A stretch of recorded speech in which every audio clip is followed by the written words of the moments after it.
చైతన్య ప్రసారం.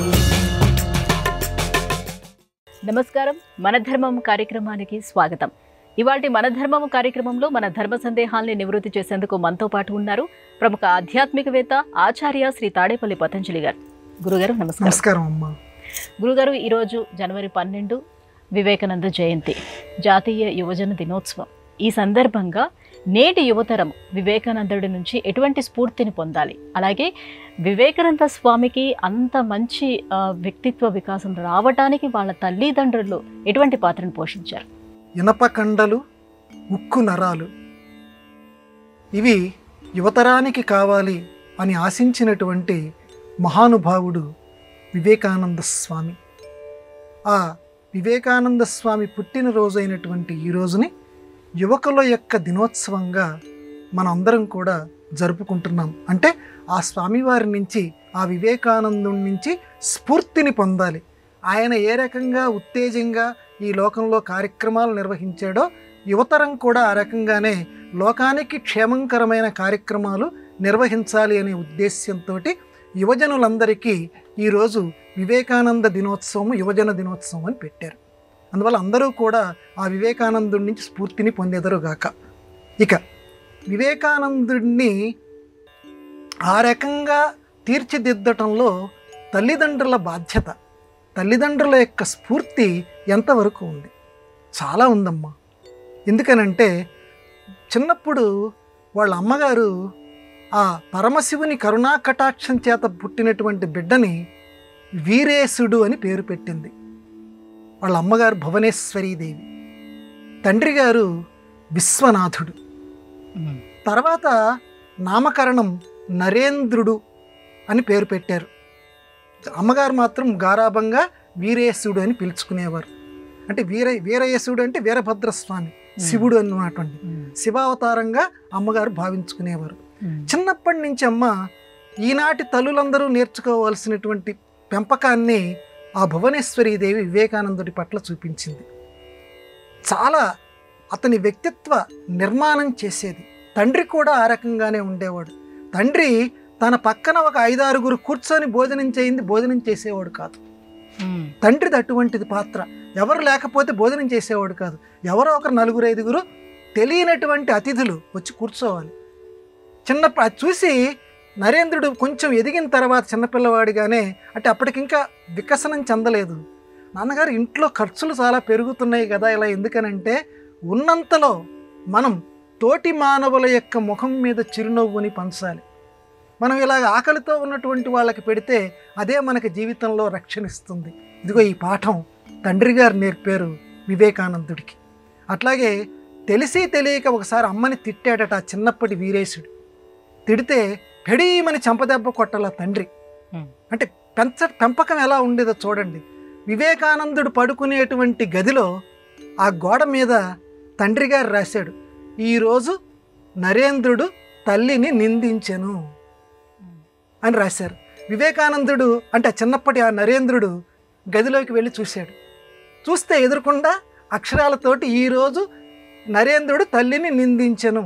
ఎన్నిసార్లు ఇక అది చూస్తూ చూస్తూ చూస్తూ ఉంటే రే ఎంత తప్పుడు పని చేశాను నేను అంటే పశ్చాత్తాపం, అంటే తండ్రి చెంపదెబ్బ కొట్టడానికంటే మించినటువంటి పశ్చాత్తాపం వచ్చి అమ్మ కాళ్ళ మీద పడి, అమ్మ తెలిసి తెలియక నిన్నేదో తిట్టాను, నన్ను క్షమించి ఇక నుంచి నిన్నేమీ తిట్టాను అని తల్లి కాళ్ళ మీద పడ్డాడు. అంటే తండ్రి పెంపకం ఎలా ఉండేదో చూడండి.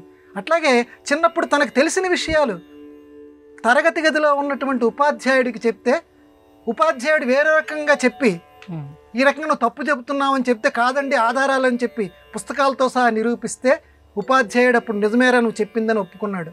అప్పుడు ఈ విషయం ఇంట్లో ఉన్న అమ్మకి చెప్పాడు. అమ్మ మొదట నేను చెప్పింది కాదన్నారు మాస్టారు, మళ్ళీ తర్వాత ఒప్పుకున్నారు అని చెప్తే అప్పుడు తల్లి చెప్పినటువంటి పాఠం, నాన్న ఇలాగే ప్రవర్తించు జీవితంలో. నువ్వు ఏది నిజమని నమ్మావో, ఏది యథార్థమని నమ్మావో అది ఇతరులు చెప్పినా ఆ ఉద్దేశాన్ని నువ్వు మానుకోకు. తల్లి చెప్పినటువంటి బోధమ్మ. జీవితాంతం ఆ రకంగానే ఉండు. ఇతరుల స్వాతంత్రాన్ని హరించకు. అమ్మ చెప్పినటువంటి రెండో పాఠం.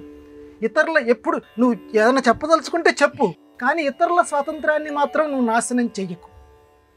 నువ్వు చెప్పదో వాళ్ళు కనుక ఆచరిస్తారా ఆచరించని, అంతేగాని నువ్వు తప్పనిసరిగా ఇది ఆచరించని మాత్రం ఇతరుల స్వతంత్రాన్ని హరించి వాళ్ళని బలవంతం మాత్రం ఎట్టి పరిస్థితుల్లోనూ చెయ్యకు. కాబట్టి ధీరులు ఈ రకంగానే ప్రవర్తిస్తారు. ఏది నమ్మారో ఏది జరగని, అది కొండలు పగలని సముద్రాలు పొంగని అని మన తెలుగులో చెప్తారే, ఆ రకంగానే నువ్వు ఉండు, నీ నిశ్చయమతి నుంచి నీవు పక్కకి తొలగిపోవద్దు అని అమ్మ చెప్పిందట. ఈ రకంగా ఒకటా రెండా చాలా సంఘటనలు. ఆ తల్లిదండ్రులు ఆ వివేకానందుణ్ణి, ఆ చిన్నప్పటి నరేంద్రుణ్ణి అలా తీర్చిదిద్దారు. పెద్ద అయిన తర్వాత వివేకానంద స్వామి రాసుకున్నారు, చిన్నప్పుడు నా తల్లిదండ్రులు చెప్పిన పాఠాలే ఈ రోజుకి నాకు ఇనప స్తంభాలలాగా నా జీవితంలో నిలబడి ఉన్నాయి అని చెప్పి.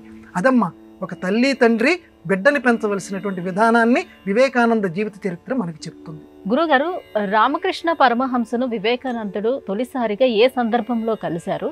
ఆ సమయంలో రామకృష్ణ పరమహంస వివేకానందుని ఎలా అనుగ్రహించారు? మామూలుగా చాలామంది చెప్పారు, ఇక్కడ ఎవరో ఒక పూజారి, అప్పుడు ఆయన ఆలయంలో పూజారి కింద ఉండేవారు రామకృష్ణ పరమహంస. అవి చాలా ఏదో ఎప్పటికప్పుడు ఏదో అమ్మవారు అంటూ ప్రార్థనలు చేస్తూ ఉంటారట. ఏదో ఆయన దగ్గర మహిమలు ఉన్నాయని కొంతమంది చెప్పుకుంటూ ఉంటుంటారు. ఇలా కర్ణాకర్ణిగా అంటే ఒకరి చెవి నుంచి ఒకరి చెవికి చెప్తూ ఉంటే వివేకానందుడు కూడా, అంటే నరేంద్రుడు అప్పటికి యువకుడిగా ఉన్నాడు, ఒకసారి చూస్తే పోలా అనుకుంటూ ఆ రామకృష్ణ పరమహంస దగ్గరికి వచ్చాడు. వచ్చిన వెంటనే అల్లంత దూరాన్ని చూశారట. మొదటి సన్నివేశాన్ని ఆ జీవిత చరిత్రలో అత్యద్భుతంగా వర్ణిస్తారు. అల్లంత దూరంలో వివేకానందుడిని చూసి, నాయనా ఇన్నాళ్ళకి వచ్చావా, నా మీద ఇప్పటికీ నీకు ప్రేమ కలిగిందా అని దగ్గరికి ఇలా లాక్కొని, ఏంటంటే ఇప్పటివరకు అసలు ఆయనతో నాకు పరిచయమే లేదు, ఊరికే చూద్దామని వచ్చాను కదా, ఒక్కసారి ఇలా దగ్గరికి లాక్కుంటున్నారని చెప్పి దూరం జరిగాడు నరేంద్రుడు. దూరం జరిగిన వెంటనే ఒక్కసారిగా తన పాదం ఏదైతే ఉందో, ఆ కుడి పాదం ఏదైతే ఉందో అది ఒక్కసారి ఈ నరేంద్రుడి యొక్క ఆ ఎద మీద పెట్టారు. ఒక్కసారి అలా ఫస్ట్ మొదటి సమావేశం రామకృష్ణ పరమహంస ఒక్కసారి ఆ కుడి పాదం ఏదైతే ఉందో ఒక్కసారి ఆ వివేకానందుడి యొక్క ఎద మీద ఇలా పెట్టారు. పెట్టిన వెంటనే లోకం అంతా గిర్రం తిరిగిపోయినట్లుగా, ఇక లోకంలో ఏమీ కనపట్టం లేదు, ఏదో అత్యద్భుతమైనటువంటి దివ్య కాంతి పుంజం తనకి ఆయన రాసుకున్నారు వివేకానందుడు. ఎలా ప్రసరించినట్లుగా తను ఏదో అలౌకిక అనుభూతి, అసలు ఎవరితో సంబంధం లేనట్లుగా, మాటలతో నిర్వచించలేనటువంటి ఒక అద్భుతమైనటువంటి అనుభూతి నాకు కలిగింది అని చెప్పి ఆ వివేకానంద స్వామి అక్కడ రాసుకున్నాడు. రాసుకున్న తర్వాత ఇక తట్టుకోలేకమ్మా 5 నిమిషాల తర్వాత, స్వామి నేను తట్టుకోలేకపోతున్నాను అంటే అంత ఒక 1000 వోల్టుల విద్యుత్ ప్రసారం కనుక మనిషికి తగిలితే ఎలా ఉంటుందో అలా ఆయనకి అనిపించిందట. వివేకానందుడే రాసుకున్నాడు. అప్పుడు ఆయన తీసి ప్రస్తుతానికి ఇది చాలులే అన్నట్టు. అయ్యో బాబోయ్ అని చెప్పి, ఈయనెవరో మామూలు వ్యక్తి కాదు, మహామహిమాన్వితమైన వ్యక్తి అని చెప్పి వివేకానందుడు మొదటిసారి ఆ సమావేశంలో రామకృష్ణ పరమహంసని దగ్గర అటువంటి అనుభూతిని, అటువంటి అనుభవాన్ని పొంది అప్పటి నుంచి ఆయన మార్గానుగామి అయ్యాడు. గురుగారు, తన కుటుంబ దరిద్రాన్ని పోగొట్టమని వివేకానందుడు రామకృష్ణ పరమహంసను అడిగినప్పుడు ఆయన చెప్పినటువంటి అద్భుతమైనటువంటి విషయం ఏంటి? ఇక్కడ ఇందాక మీకు నేను వివరించినట్లుగా రామకృష్ణ పరమహంసతోటి ఆ మొదటి సమావేశం తర్వాత ఇక తరచుగా ఆ నరేంద్రుడు రామకృష్ణ పరమహంస దగ్గరికి వచ్చేవాడు. ఇద్దరి మధ్య కూడా చక్కటి ఒక గురు శిష్య వాతావరణం ఏర్పడింది. యోగక్షేమాలన్నీ కూడా రామకృష్ణ పరమహంస లౌకిక జీవితంలో లాగానే కనుక్కుంటూ ఉండేవాడు. దురదృష్టవశాత్తు ఏమైందంటే అనేక దాన ధర్మాలు చేయటం వల్ల, అలాగే తోటి వాళ్ళు మోసం చేయటం వల్ల, దాయాదులు మోసం చేయటం వల్ల తండ్రి గారి ఆస్తి మొత్తం హరించుకుపోయింది. ఇంట్లో దరిద్ర దేవత కొలువైంది. తినటానికి తిండి కూడా లేనటువంటి దుర్భరమైనటువంటి దరిద్రం నరేంద్రుడి కుటుంబంలో ఏర్పడింది. అప్పుడు ఆ సమయంలో ఈయన చాలా మహిమాన్వితమైన వాడు కదా రామకృష్ణ పరమహంస, ఐశ్వర్యం కలిగిస్తాడు కాబట్టి తల్లిదండ్రులు ఆ ఐశ్వర్యంతో చాలా సుఖంగా ఉంటారు అని తలిచి, ఆ ఆలోచన వచ్చిన క్షణమే వివేకానంద జీవిత చరిత్రలో రాస్తారమ్మా, పరుగున వచ్చాడట. ఇంకొక నిమిషం కూడా ఆలస్యం చేయాల. ఖాళీ జోళ్ళు పక్కకు పోయినాయట, అది కూడా పట్టించుకోలేదట. అత్యవసరంగా అడగాలి గురువుగారిని అని చెప్పి వచ్చాడు. ఏంటన్నా అని చిరునవ్వుతో పలకరించారు రామకృష్ణ పరమహంస. గురువుగారు మీరే చేయగలరు, మా ఇంట్లో ఇంత దరిద్రం ఉంది, మొత్తం మీరే పోగొట్టాలి. నవ్వేట రామకృష్ణ పరమహంస. నేను అటువంటి కోరికలు నేనేం చేయలేనురా, అమ్మని ఆ రకంగా నేను అడగలేను, నేను అడగటం ఎందుకులే, అదిగో కాళికామ్మవారి దేవాలయం ఇక్కడే ఉంది కదా, నువ్వే వెళ్ళి అడుగు అన్నాడు. సరే అని చెప్పి నువ్వు ఏదైతే కోరుకుంటున్నావో నా కుటుంబం దరిద్రం పోగొట్టమని వెళ్ళి అడగమన్నాడు. వెళ్ళాడు లోపలికి. వెళ్ళిన తర్వాత అమ్మ బ్రహ్మాండంగా కనపడుతుంటే ఏం కోరాడంటే, అమ్మ నాకు నిర్మలమైనటువంటి జ్ఞానము భక్తి నాకు కలిగించు అన్నాడు. బయటకు వచ్చాడు. ఎరా కోరుకున్నావా? రామకృష్ణ పరమహంస అడిగాడు. ఏమోనండి, లోపలికి నేను వెళ్ళింది వేరే ఉద్దేశంతో వెళ్ళాను, అక్కడేమో నాకు నిర్మలమైనటువంటి జ్ఞానము భక్తి నాకు కలిగించు. మళ్ళీ ఇంకోసారి వెళ్ళాను. మళ్ళీ రెండోసారి వెళ్ళి ధ్యానం చేశాడు. కొద్దిసేపు చేసిన తర్వాత అమ్మని ప్రార్థించాడు, అమ్మ నాకు నిర్మలమైన జ్ఞానము భక్తి కలిగించు. మళ్ళీ యథాప్రకారం కోరావా? ఇదే కోరానండి. అంటే ఎందుకు నువ్వు దరిద్రం పోగొట్టమని అమ్మని అడగట్లేదు, ఇలా 4-5 సార్లు జరిగింది అని రామకృష్ణ పరమహంస తర్వాత అడిగితే, ఇప్పుడు బ్రహ్మాండమైనటువంటి చక్రవర్తి దగ్గరికి వెళ్ళి మా ఇంట్లో వంకాయలు అయిపోయినాయండి, 1 కేజీ ఇవ్వండి. అతను ఎవరు? మహామహా రాజ్యాలను అనుగ్రహించగలిగినటువంటి వాడు, కోటాను కోట్లు ప్రసాదించగలిగినటువంటి వాడు. ఆ చక్రవర్తి దగ్గరికి వెళ్ళి మా ఇంట్లో కూరగాయ అయిపోయినాయి, 1 కేజీ ఇప్పించండి అని అడిగితే ఎలా ఉంటుందో, అలాగా ఈ లోకంలో అత్యద్భుతమైనటువంటిది, అత్యున్నతమైనటువంటి భక్తి జ్ఞాన వైరాగ్యాలు ఇమ్మని చెప్పి అడగాల్సింది పోయి దరిద్రం పోగొట్టమని ఇంత చిన్న విషయాన్ని అమ్మ దగ్గర నేను ఎలా అడగగలను? అందుకే అడగలేకపోయానండి. నేను భక్తి జ్ఞాన వైరాగ్యాలే అడగబుద్దేసింది, నాకు ఈ దరిద్రం సంగతి అడగబుద్దే లేదు అని వివేకానందుడు చెప్తే రామకృష్ణుడు చిరునవ్వు నవ్వేట. ఇదేరా మనిషికి కావాల్సింది, ఇదే. అన్నీ అమ్మకి అప్పచెప్పు. అనన్యాశ్చింతయంతో మాం ఏ జనా పర్యుపాసతే తేషాం యోగాభియుక్తానాం యోగక్షేమం వహామ్యహం. వాళ్ళ యోగక్షేమాలు ఎవరైతే నన్ను పరిపూర్ణమైనటువంటి భక్తితోటి ఆరాధిస్తూ ఉంటారో, భగవద్గీతలో స్వామి అదే చెప్పాడు కదా, ఆ భక్తులు నన్ను ప్రత్యేకంగా నాకు ఇది కావాలి, నాకు అది కావాలి అని అడగక్కర్లా. వాళ్ళ యొక్క తేషాం నిత్యాభియుక్తానాం యోగక్షేమం వహామ్యహం. వాళ్ళ యోగక్షేమాలు మొత్తాన్ని నేనే భరిస్తాను, నేనే చూసుకుంటాను. వాళ్ళకేం కావాలో నాకు తెలుసు, వాళ్ళ కుటుంబానికి ఏం కావాలో నాకు తెలుసు. నన్ను నమ్ముకోండి చాలు. భగవద్గీతలో స్వామి చెప్పినట్లుగా నువ్వు అమ్మని నమ్ముకోరా చాలు, నీ కుటుంబానికి ఏం కావాలో ఆవిడ అదే చేస్తుంది అన్నట్టు. రామకృష్ణ పరమహంస చెప్పినట్లుగానే ఏదో జరిగింది, మిరకల్లాగా జరిగిపోయింది, ఎక్కడో ఆస్తో కలిసి వచ్చేసింది. మళ్ళీ యథాప్రకారం వాళ్ళందరూ ఐశ్వర్యవంతులయ్యారు. నరేంద్రుడి యొక్క కుటుంబం తిండికి లోటు లేకుండా గడిచిపోయింది. ఇది రామకృష్ణుడు ప్రసాదించినటువంటి దివ్యమైనటువంటి అనుభవం ఆ నరేంద్ర వివేకానందునికి. గురువుగారు, నేను భోజనము కోరను, భోజనం దానంతట అది వస్తేనే నేను స్వీకరిస్తాను అని ఓ సందర్భంలో వివేకానందుడు పేర్కొన్నాడు. దీన్ని ఎలా విశ్లేషించుకోవాలంటారు? వివేకానందుడికి మొదటి నుంచి కూడా మన సంప్రదాయాన్ని విమర్శించే వాళ్ళంటే కొంచెం వాళ్ళకి ఎలాగైనా సరే మంచి దారిలో మన సంప్రదాయం ఇంత గొప్పది అని చెప్పాలని ఉండేది. ముందు తనకు అనుభవం ఏర్పడితే కదా ఈ సంప్రదాయం ఇంత గొప్పదని చెప్పాలి. దేవుడి మీద కనుక మనం భక్తి కనుక చూపిస్తే ఆయనే అన్నిటి చూసుకుంటాడని భగవద్గీతలో చెప్పారు కదా. యోగక్షేమం వహామ్యహం అని అన్నారు కదా, దరిద్ర బాధను పోగొట్టారు కదా. మరి అలాగే నాకు ఇప్పుడు భోజనం కూడా కావాలని నేను అడగను. ఒకసారి బృందావనంకి వెళ్ళారు. బృందావనం నుంచి మళ్ళీ తిరిగి తన ఇంటికి వస్తూ మార్గ మధ్యంలో అడవి వచ్చింది. అడవిలో మన సంప్రదాయం యోగక్షేమం వహామ్యహం ఇక్కడ కూడా పనిచేస్తుందా లేదా, నాకు ఇప్పుడు భోజనం కావాలి, ఆకలిస్తుంది, నేను అమ్మని అడగను, నేను అడగకుండానే నా ఆకలి తెలుసుకొని ఆ అమ్మ నాకు భోజనం పెడుతుందా పెట్టదా అని ఆ దేవుణ్ణే పరీక్షించదలుచుకున్నాడు నరేంద్రుడు. అలాగా బృందావనం నుంచి తిరిగి వస్తుంటే ఎక్కడ భోజనం లభించలా. ఎక్కడ వెళ్ళి ఎవరిని నాకు భోజనం అని అడగద్దు అని నిశ్చయించుకున్నాడు. కొంత దూరం అరణ్యంలో అలా నడుస్తున్నాడు, చూద్దాం ఏం జరుగుతుందో అని. ఇంతలోకి ఎవరో వచ్చి, అయ్యయ్యా మీరు ఒక్కసారి మేము అధికంగా తెచ్చుకున్నాం భోజనం, దయచేసి మా భోజనాన్ని స్వీకరించండి అని యాత్రికులు వచ్చారు. వచ్చిన తర్వాత చూద్దాం దీన్ని ఇంకా పొడిగిద్దాం అని చెప్పి పరుగు తీయటం మొదలుపెట్టేట. జీవిత చరిత్రలో రాస్తారు. చూద్దాం, నేను పరుగు తీస్తే వీళ్ళు కూడా నా వెంబడి వస్తారు రారా. యోగక్షేమం వహామ్యహం అన్నాడు కదా దేవుడు, ఇది ఎంతవరకు పరీక్ష చేద్దామని చెప్తే వాళ్ళు కూడా ఈయన వెంట పరుగు తీయటం మొదలుపెట్టారట. అరే ఎంత దూరం వస్తారో చూద్దాం అని చెప్పి ఆయన ఇంకా కొంచెం వేగం పెంచారట పరుగు. వెనక ఉన్నటువంటి వాళ్ళు, ఆ భోజనం తెస్తున్నటువంటి వాళ్ళు కూడా వేగం పెంచారట. అప్పటికి ఈయన ఆగి, నిజంగా భగవంతుడా నువ్వు చెప్పిన మాట నిజం, నిన్ను నమ్మినటువంటి వాళ్ళ యొక్క యోగక్షేమాలు నువ్వే చూసుకుంటావు, వాళ్ళకి భోజనం ఎప్పుడు కావాలో భోజనం ఎలా ఇవ్వాలో నీకు తెలుస్తుందని చెప్పి ఆ వచ్చిన యాత్రికుల నుంచి అప్పుడు భోజనాన్ని స్వీకరించారట వివేకానంద స్వామి. అది చెప్తూ వివేకానందుడు జీవిత చరిత్రలో రాస్తారు.